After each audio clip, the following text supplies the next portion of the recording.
Welcome to the Coffin Works on the edge of the Jewellery Quarter for the Christmas special of Doorstep History.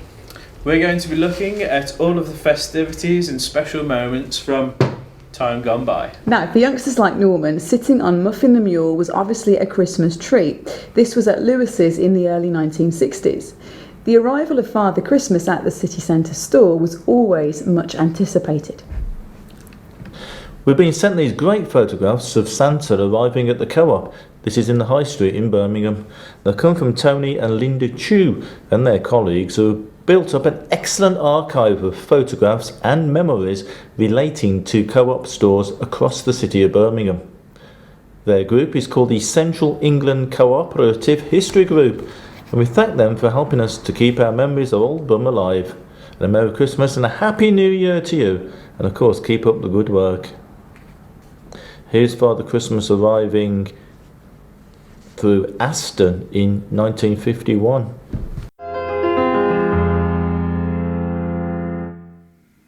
Until the mid-1950s, professional football matches were played on Christmas Day as well as Boxing Day. Here, West Bromwich Albion fan Terry Wills recalls a 400-mile round trip to Newcastle. Yeah, for all the wrong reasons. These days you don't get many snowy Christmases, because Bing Crosby used to say, I'm dreaming of a white Christmas. Back in those days, Albion were due to play Newcastle United. Christmas morning at the Albion, slipped and slithered all over the place, 1-1 and we were due to go to Newcastle on Boxing Day, starting from Smethwick at 12 o'clock at night. The snow started to come down. We thought, is it worth it? Is it worth it? We were advised not to go. We did. Got on the coach, stopped and started. Horrendous journey. It really was horrendous. We finally got there about 8 o'clock in the morning, I think it was. Walked to the ground, and it literally was 2 foot deep in snow. No way they're going to play this, I said to myself. And then we found a gate open, walked onto the pitch, and good referee fashion put our foot. No chance of playing today. All of a sudden the voice shouted, "What you lot doing? Get out of here!" In a Newcastle accent, of course. So we shuffled off to the city centre, waiting for the game to be called off. Got back to the ground to find the referee had passed it fit for play. Absolute nonsense. They played it. Was it worth the journey? We lost 5-2. So it wasn't. But it just had to be there because it was Albion. Simple as that. Simple as that. So it must have been quite depressing coming back then. I mean, being beaten 5-2. Well, I've said before, Norman, there are worse things in life than losing a game of football. But when that final whistle goes and you've lost, it isn't. That's the worst thing in life, losing a game of football. But it's a different perspective now than it was then. But it was enjoyable in a black humour sort of way.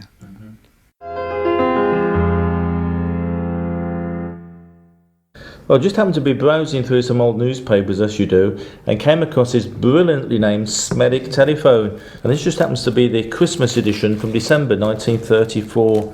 Look at these brilliant adverts. I love this one, Norman. The Birmingham Cooperative Society. Get your sultanas, your cheese, your coffee essence. And of course, well, Christmas wouldn't be Christmas without your tin of salmon. 10 and 8 pence. This is a great one as well. Look, for Jaffa Aid, that was the pop. We all loved that Mason's pop when we were kids. Be sure to get Mason's quality drinks for Christmas. A flavour for every favour.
in service for 60 years on the streets of Birmingham.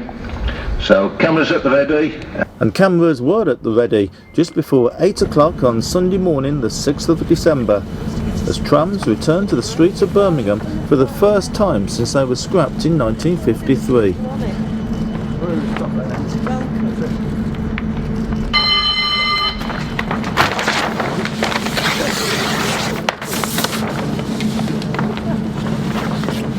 This is one of 21 new Spanish-built trams, all very much different to the original trams which last ran 60 years ago.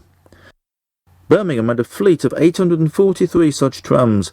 There's just one survivor, and that's housed in the Millennium Point Science Museum.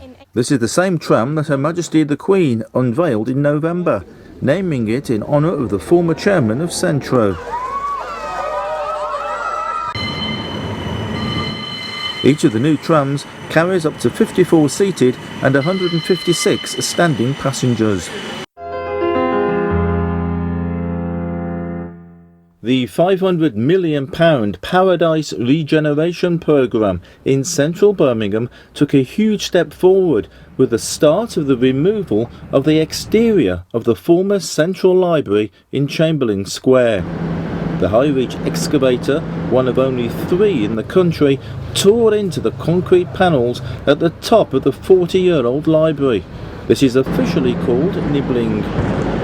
Stripping out of the interior has been going on for nearly 12 months, but this is the first outward sign that demolition is taking place, and it's a crucial step in the progress of the Paradise project.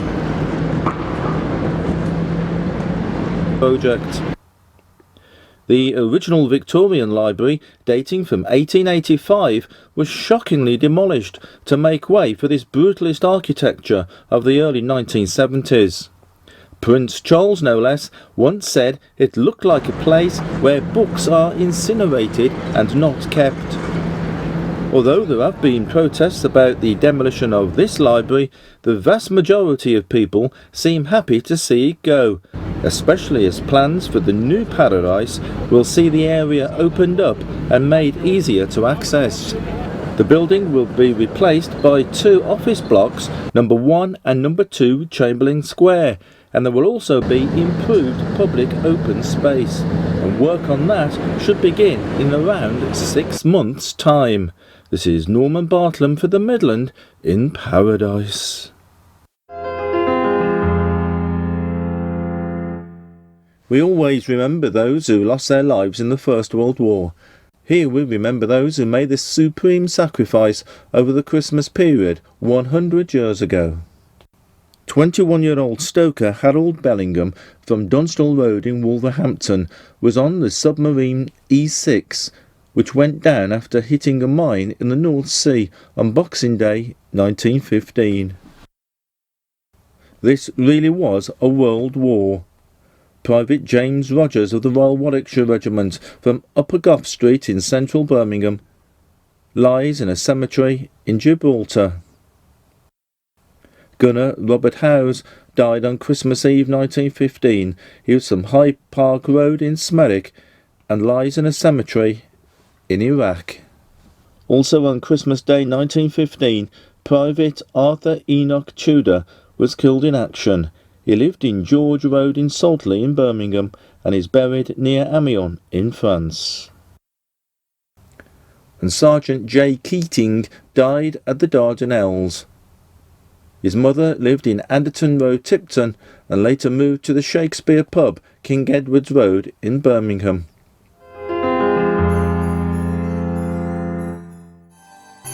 We're back after the break, but until then we'll leave you with another Memory Minute. Now my mother used to take me to Lewis's because I wanted a box of trains. But I used to say to my mum, I was very human. I knew we were struggling. I says, Mum, it doesn't matter if I don't have any. I can have some another Christmas. But she was lovely, my mum, and she insisted. And you went Lewis's and a box of trains, £0.50. I remember it. But you wanted to see the train running before Christmas Day come, you know. But you were it was wonderful for the Christmas was. We'd never, probably more important then than it is now, because that's the only time you had anything, a Christmas present, you know.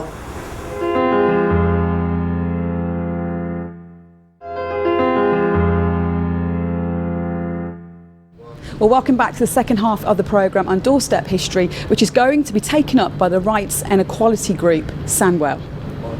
They're looking at regional dialects in the Black Country, and they're starting off in Tipton.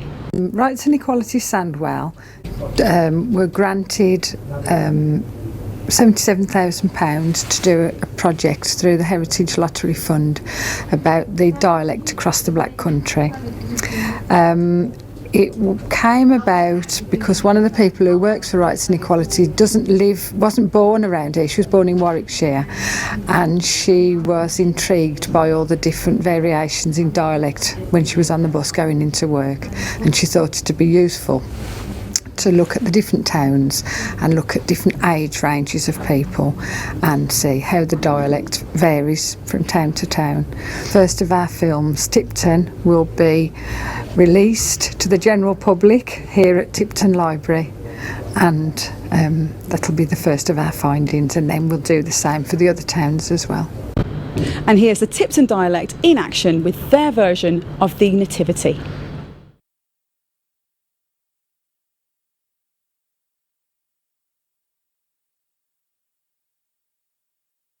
The traditional Christmas nativity story has been told by countless generations, but not always quite like this. There was a wench called Mary and who lived in a place called Nazareth, and one day her mother went out and her was left to do the housework. All of a sudden the room went all bright, and when I turned round I saw somebody standing there at the window. Oh, what a surprise, nearly fell off her chair. "Oh," her asked, "your day off give me a turn." "Don't be scared," answered the bloke. "I won't hurt ya. My name's Gabriel, and I'm an angel." "Yo, I am ya," said Mary. "I am," he replied, "and I've come to tell you summat." "What?" said Mary, "'cause I was thinking what a carry-on this was. I'm going to have a babby." That shook her, and he looked at him and said, "Don't be saft, I ain't married." "That don't make no difference," he answered. "If God says you'll have a babby, you'll have a babby. You will, and that's it. You've got to call him Jesus." Mary was still a bit shook, so the angel said, "And I'll tell you something else. You ain't the only one going to have a babby. Your cousin Elizabeth is going to have one and all, and her's an old woman." "Well, if you say so, I suppose that's it," said Mary. "Me chap won't half be surprised." When he'd gone, Mary made up her mind to go and see Elizabeth, and off she went to see Judah. Elizabeth was waiting at the gate, and when her saw Mary, her said, "I am half glad to see you, but fancy you coming to see we in your estate." Mary answered, "An angel come and said to me, I'm gonna have a baby in December." Elizabeth told Mary, her old man, Zacharias, they believe her when her told him about the baby, and he was speechless. "You can't speak a word now," I said. The chap what Mary was engaged to was called Joseph. When Mary told him about the baby he was having, he didn't know what to think. He said, "Yo, mum, go off, kick up a chow row." Eddie rode. He did get his hair off.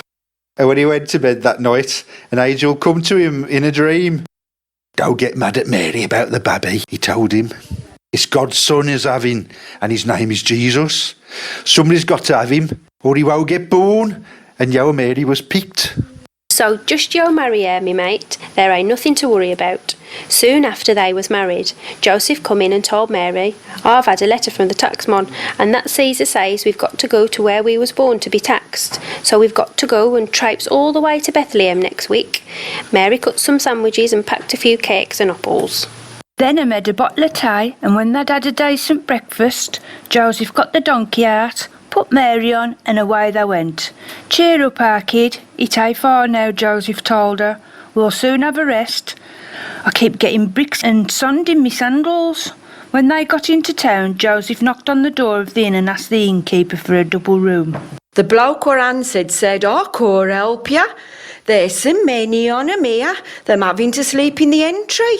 The next one was like at an all, but Joseph said to the chap, "Ain't there anywhere we can go? My missus is out there on a donkey and is going to have a baby soon." The chap scratched his head and said, "We climbed at the stable, out after tie, so it ain't mucky. If I shift a couple of horses and a camel, you could keep down there." "We'll take it," said Joseph straight off. In the night, Mary woke Joseph up and said, "The baby's here." So Jesus was born, and they wrapped him up tight and put him in a manger, what the horses ate out on. Mary and Joseph were half proud. The innkeeper came with his missus and brought Mary some hot milk. They thought Jesus was a Boston little lad, and the innkeeper said to Joseph, "You'd better come and have a drink to wet his head." So he did. Up in the hills, there were some shepherds looking after the sheep. It was cold. They were sitting by the fire, letting their dogs do the work, while they had something to eat and a smoke. Suddenly, the sky lit up like a bonfire night, and an angel come. They don't know out about angels, and they was frit. They all fell on the ground. "You're a silly lot," said the angel. "I sure hurt you. I got a message for you. There's a baby been born in Bethlehem. His name is Jesus, and he's God's son. Go and have a look at him. He's in a stable, lying in a manger." And he rode up. They come down the hill onto Bethlehem. One said, "It's all right, I'm saying, we'll find the baby in the stable." But them all over the place. "We could be looking for wicks." Then they heard their mates whistle, and they found them outside a stable built in a cave. Someone whispered, "Don't make such a clatter, we're here." One knocked on the door, and Mary called, "Come in." They took off their hats and went in on tiptoe. The chief shepherd said, "I do, missus. An angel told me to come and see your baby." Mary smiled and beckoned them in. Joseph said, "Here he is, come and look, but mind you don't breathe on his face." The shepherds knelt down round the manger and looked. "Are he tiny?" said the youngest. "Are he got little ons?" "Course he's tiny as Saft Apeth," said the leader. "He's new, eh?" "I know that," said the young one, "but you can't imagine God being little, can you?" Mary smiled and said, "I'll spin some wool and knit him a jumper, and his dad'll play the flute to make him sleep." The shepherds turned to go, and little Jesus smiled. The leader said after us it was wind, and all babies did it, but he wore a shoe as he made out.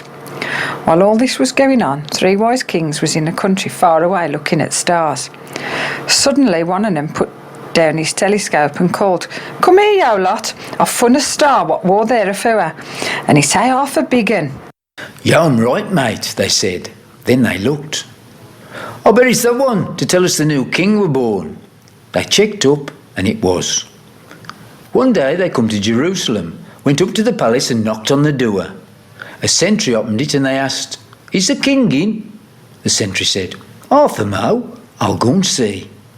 The king's name were Herod, and he was in.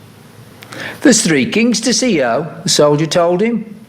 "Oh, Herod said, "We are." He had a fit when the soldier told him, outside. "Yo call the king standing on the steps," said Herod. "Get him in." So they all come in, and Herod said how nice it was to see him, and what could he do for him. They said they were looking for a new king and wondered if he was there. Herod said, "He ain't here, but when you've found him, drop in on the way back so I can go and have a look myself." They said righto, and off they went. When they'd gone, Herod said to himself, "There's only room for one king here, and I'm it. When I know where the new one is, I'll have him killed." The star stopped over the house where Jesus was, and the king's day worried because he wore a palace. They went in and knelt down by Jesus and gave him their gold, frankincense and myrrh. Mary looked at the presents and said, "Thank you, them smashing, but I'll keep 'em till he's bigger if you don't mind." The kings took off their crowns and bowed. Then they said, "Ta-ra a bit," and went all the way back home. But the day grew back past Herod's place, 'cause an angel had told him what an awful bloke Herod was, and how he wanted to kill the little Jesus.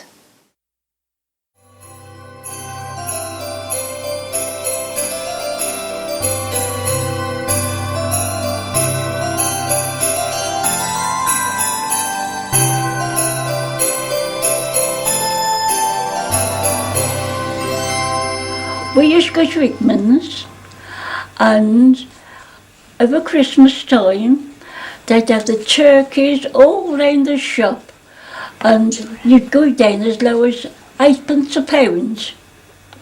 But if you paid a shilling a pound, you could have the pick of the shop. They were beautiful.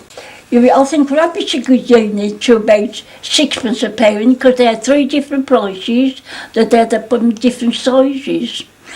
After Christmas, he'd sell the turkeys off cheaper what he had left, and he sold them as low as 6pence a pound.